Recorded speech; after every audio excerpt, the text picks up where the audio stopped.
कौटि कौटि थाखानि टेन्डार लानानै थांबाय हाग्रामा महिलानि एबा बिपिएफ सरकारनि आमोलाव आन्ध्र प्रदेश बिहारनिफ्राय गोबां गुबुन हारिनि ठिकादारफ्रा कौटि कौटि थाखा लुथिनानै लांबाय बे बाथ्राया आं बुंनाय नङा बिटिआर हालामनि चिफ मिनिस्टार मानगोनां प्रमद बर' सारासो बुंनाय नोंथांमोनहा भिडिअखौ जाहाथे दिनैनि भिडिअखौ इम्पर्टेन्ट सानना लानानै भिडिअखौ जोबजासिम नायोब्ला निश्चय फारसेनिफ्राय बुजि मोनगोन फारि फारिनो होननानै आं आसा खालामदों खुलुमबाय गिबियावनो आंनि चेनेलखौ नायगिरि साफ्रोमबो बर' रायजो गेदेरमा मेलेमजिबि सुबुंफोरनिसिम आंनि गोसो गोरबोनिफ्राय अननाय आरो सिबिनायखौ जासिहरनाय थाबाय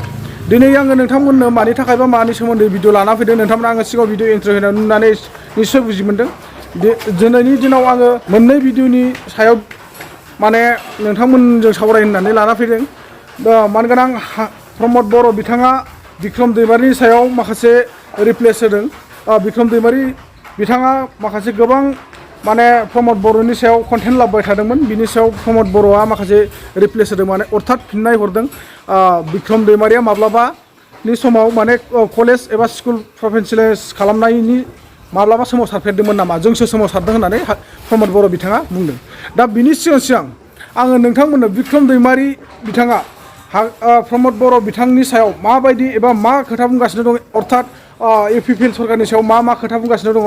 दा बिक्रम दैमारि बिथाङा बेखौनो बुंदों जे मोनसे समाव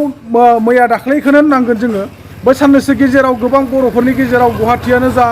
अबेबा क'क्राझार चिराङावनो जा गोबां एबेक्सन जानानै थांबाय नङा होमबा जेसिबि लानानै गोबां बेफोरबायदिनो बर'फोरनि न' बां एरखुजोबनाय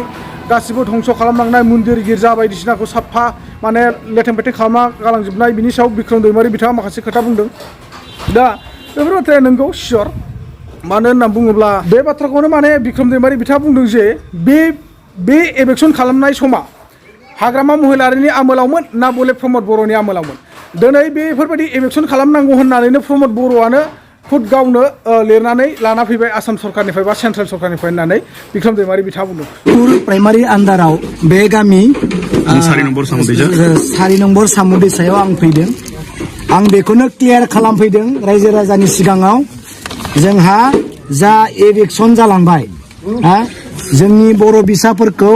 न' सेफायनानै जिसिबिफोरजों हुरलाबजोबनाया सोर हुरलाबजोबखो आं बेखौ कागजे कलमेसो बुंखायो बेखौनो लेखायाव जि दं आं बेखौसो बुंगोन सोर बे न'फोरखौ एबेक्सन खालामखो जोंनि बर' बिसाफोरखौ आलाय आथानि न'फोरखौ सेख्राबजोबखो मन्दिर गिर्जाफोरखौ सोर हुख्रेमजोबखो बिनि प्रुफखौ आं होनो नागिरदों बिथांमोनानो प्रमद बर' बिथां सार उरखाव गोरा सार आरो जोंहा चिफ मिनिस्टारनि मोनसे कल'नियाव गुवाहाटीनि 2023 नि 12 जुनाव मोनसे मिटिं एडप्शन खालामदों माने लेखा लिरदों माने मिटिं जादों मा खालामनांगौ बेयाव बिथांमोना लिरदों नै जे सरकारि हायाव थानाय साफ्रोमखौबो रेगुलार एबेक्सन खालामनांगौ होननानै बेयाव लिरनायानो दंखायो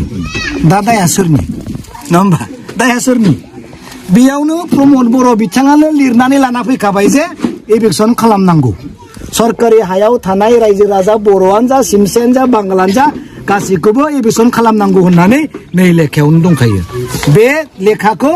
आं बे रायजोफोरनो होलांगोन बेयाव थानाय रायजोफोरनो होलांगोन दा बेयावनो दंखायनो डेटआ जाबाय 12 जुन 2023 गुवाहाटीयाव जादों नै कनफारेन्स हलाव CM ब्लक नं फार्स्ट फ्ल'राव जादों जनता भवन अबा दाया सोरनि हाग्रामानि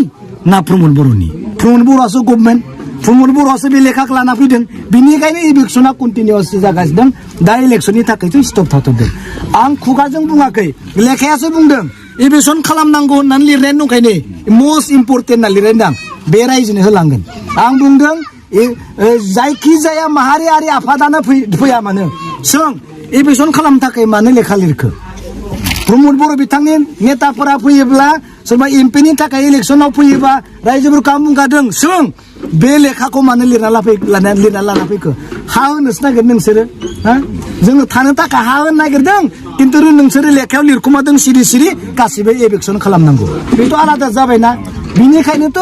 सार्कोल अफिस लेखाफोरा सहैजोब्बाय एबेक्सनखौ धुमधाम खालामबाय जोब्बाय आं बे खोथाखौनो बुंनो रायजोफोरनियाव फैबावगोन आं आरो बेयाव थाबायनो थाङो इलेक्सनाव थेंक इउ दाथ' नोंथांमोना बिक्रम दैमारि बिथाङा प्रमद बर'नि सायाव एबा इउपिपिएल सरकारनि सायाव मा बाथ्रा बुंखो नोंथांमोना निश्चय नुनानै बुजि मोनदों दिनै नंगौ बेफोर बाथ्राया जोङो साननो थाङोब्ला माने जोबोद दुखुनांथाव बाथ्रा मानो होननानै बुङोब्ला जायफोर सरकारनि हायाव थानाय बर'आनो जा सावथाल आदिबासियानो जा सोरबा एसामिसआनो जा गुरखा जिखुनु जाथियानो जाया मानो सरकारि हायाव थानायखौ बिथांमोना एभेक्सन खालामगोन होननानै लिरना लाबोदों होननानै बिथाङा फोरमान दिन्थिदों अब्ला जिथु बे फोरमानफ्रा जिथु राइट्सब्ला जोङो साननो गोनां बा दुखुनांथाव बाथ्रा जाहाथे दिनै बिथांमोना जोङो सरकारि हायाव थानायखौनो जिथु एभेक्सन खालामदोंब्ला अब्ला बिथांमोना मा खोथाखौ लानानै जे बुंबाय थायो जे सरकारि हायाव इलिगेलि थानायफोरखौ जोङो एभेक्सन खालामगोन आरो बिथांमोनहा थारैनो हा दंमारना गैमारा हा हु दंमारना गैमारा बिथांमोना जिथु हा हु गैमाराब्ला जोङो बिथांमोननो थानो थाखाय जोङो सुबिदाखौ होगोन एबा बिथांमोननो जोङो हाखौ होगोन जोंहा अलरेडि सरकारि हा दंखायो होननानै बुङो अब्ला दिनैनि दिनाव सरकारि हायाव थानायखौनो बिथांमोना उथायनानै आरो बबे सरकारनि हायाव दोननो सानखो दा बे जोबोद साननो गोनां बाथ्रा आंनि नुहुरनायाव थारमाने बिथांमोना जि सरकारि हायाव दङ बै हाखौ जाहाथे एभेक्सन खालामाजासे जिथु बिथांमोना जिथु हा हु गैजामाराब्ला गोरिब गुन्द्रानि फिसामारब्ला बिथांमोननो बै हाखौनोथ' भागायनानै होनो हायो ना थारमाने राननानै होनो हायो नङा होमबा माने जि होनांगौ बायदि सरकारनि रुल्सनिफ्राय बे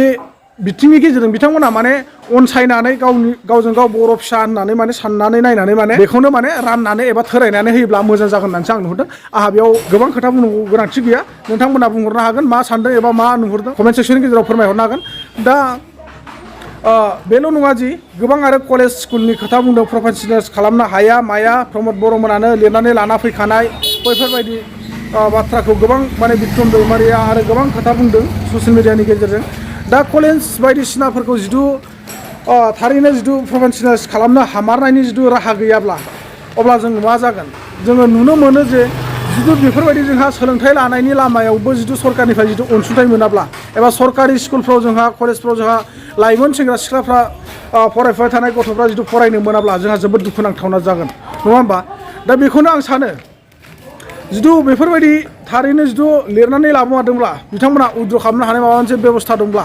बिथांमोना उइद्र' खालामफिननानै जाहाथे जोंनि बिटिआरआव बा बिटिसि हालामाव जि कलेज स्कुलफोर दङ बैफोरखौ माने प्रफेसनेलाइज खालामनो नाजायो सरकारि खालामनो नाजायो बेखौनो आं आसा खालामबाय दानिया फैदो लोगोफोर जोंहा प्रमद बर' बिथाङा बिक्रम दैमारिनि सायाव मा बाथ्रा बुंदों नोंथांमोना भिडिअखौ नायनानै लागोन नि सायाव जिखौ बुंदों आङो बिखौ जेबो रोङा होननानै सानो जे बे जेबो मिथिया आरो बेहा खुनु समाजारि दायित्व गैयै मानसियासो बेबायदि बुंनो हायो